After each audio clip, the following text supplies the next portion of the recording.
Well. It turns out that the Rings of Power wasn't the glorious success media shills claimed it was. Some of you may remember that the media spent months saying this show was the bestest, most watched, most beloved show ever, and any who disagreed were just basement-dwelling chuds looking for mommy's nippy. Except, it turns out that the critics of the show were right. From The Hollywood Reporter, quote, "Last September, the show began with a bang, delivering the biggest debut ever on the streamer in what Amazon studio chief Jennifer Salk called a very culturally defining moment for the company. But with season 1 wrapped, the show was less defining than hoped, falling short of being the breakout hit that Amazon had envisioned. While Amazon, like other streamers, provide only limited data, and internally it held information even more closely than usual on the series, sources confirmed that the Rings of Power had a 37% domestic completion rate, customers who watched the entire series. In short, most of the people who started the show didn't finish it. The Rings of Power lost 2/3 or 63% of its audience. So yeah, that's a flop. If you lost most of your audience over the course of 8 episodes, the show's a flop. The article mentions that the completion rate was 45% overseas, but then followed that even a 50% rate would be solid but not spectacular. The article also reminds everyone that the Rings of Power was snubbed by every award show except for the SAG-AFTRA nomination for Stunt Ensemble, a category I'm sure most people, including those working in the field, never knew existed. There is no way to spin this to make this look good, but that didn't stop Jennifer Salk from trying. Quote, "This desire to paint the show as anything less than a success, it's not reflective of any conversation I'm having internally," she says. "The second season, currently in production, will have more dramatic turns," she added. "That's a huge opportunity for us.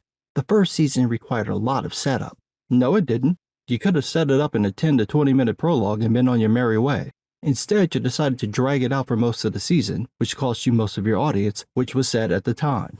There were people complaining then about the show's pacing in Amazon reviews Amazon either hid or deleted. The company didn't want any negative comments and treated most of them as nothing more than review bombing, which allowed Amazon to paint a false picture of the audience response.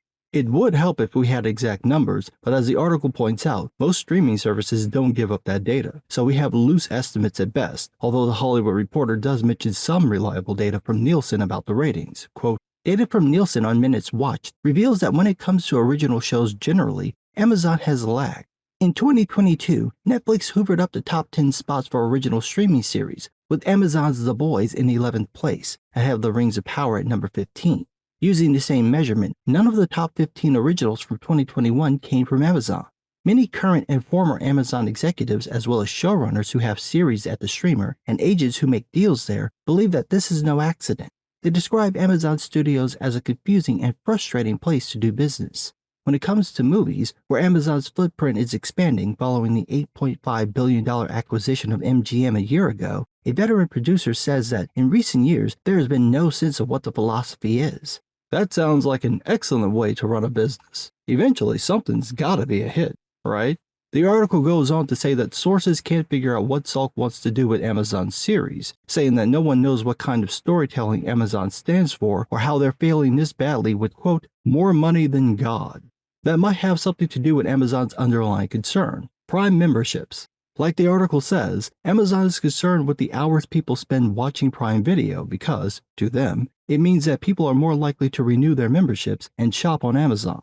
That's possibly the dumbest way to grow and keep an audience because you're not concerned with what people are watching or why they watch it, which Salk admits, quote, "But Salk believes the studio's approach fits Amazon's broad remit.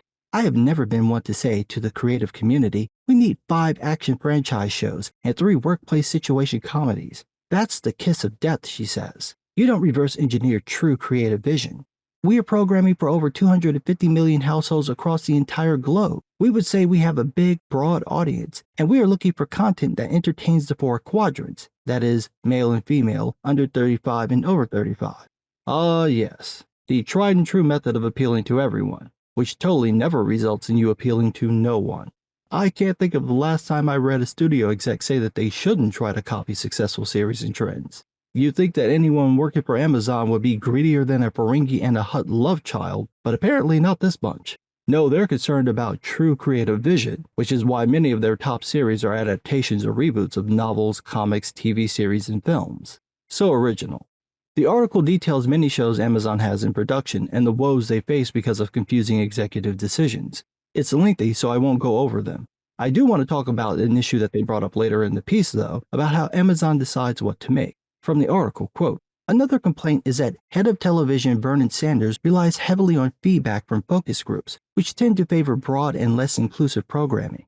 Several Amazon insiders say the reliance on testing and data led to a clash late last summer when an Amazon executive said in a marketing meeting for the series A League of Their Own that data showed audiences found queer stories off-putting and suggested downplaying those themes in materials promoting the show. Series co-creator William Graham became greatly concerned about bias built into Amazon's system for evaluating shows, which sources say often ranked broad series featuring straight white male leads above all others. One executive called A League of Their Own a proxy for how diverse and inclusive shows are treated." Excuse me, I have a question. What does being a lesbian have to do with women playing baseball? And yes, I know the question I just asked. The original film was about the women who played the game and how they were treated on and off the field. Obviously, some of the women would have been gay, which was implied in the original film, but that wasn't the focus of the film. Instead of basing the show on the real women who played in the All-American Girls Professional Baseball League, showrunners Abby Jacobson and William Graham reimagined the women's story from a queer angle. In an interview with NPR, Jacobson said, quote, "When we dove into the research, it was surprising. It was a significant amount of women players were queer," Abby told NPR. "While it was really important to show, the danger of what it was like to be queer in 1943, we also really wanted to show the joy of being queer and the joy of finding other queer people in your queer community." What the hell does that have to do with women playing baseball? And yes, I know what I just asked.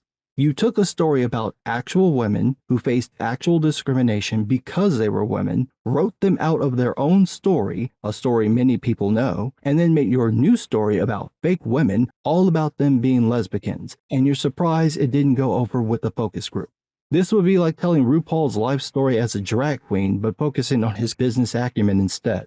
I'm sure he's as cutthroat as the next man, but that's not why anyone would watch the show. As for the League show, the article says, quote, "Ultimately, Amazon agreed to a 4-episode second and final season. Still, several Amazon veterans believe the system remains too dependent on those same test scores. All this perpetuation of white guys with guns, it's a self-fulfilling prophecy," says one. And another, "Relying on data is soul-crushing. There's never, I know the testing wasn't great, but I believe in this." The fact that Amazon made the show proves this wrong.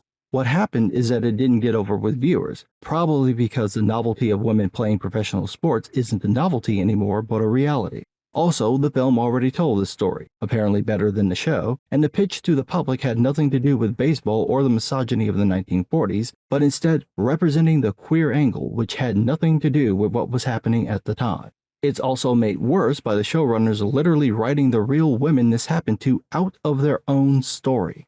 If you found so many of the players were gay, why wouldn't you make the show about the real women? Why would you make up new characters? What a mess. Combine this with it not being clear, even to some producers, who exactly is in charge at Amazon Studios, arguments over cost cutting, people jumping on the hottest thing, and issues over control over the MGM film studio, and it looks bad for Amazon Studios. The studio probably won't collapse, but it doesn't sound like they're helping themselves in any real way. They seem to make it more difficult by trying to compete with everyone and no one at the same time, instead of trying to build up their own brand so that people know what to expect from Amazon regardless of the genre of the show. That's what put HBO, Showtime, and Netflix on the map. If it ain't broke, don't fix it. That's a good rule of thumb in business. But what do I know? I'm just some guy.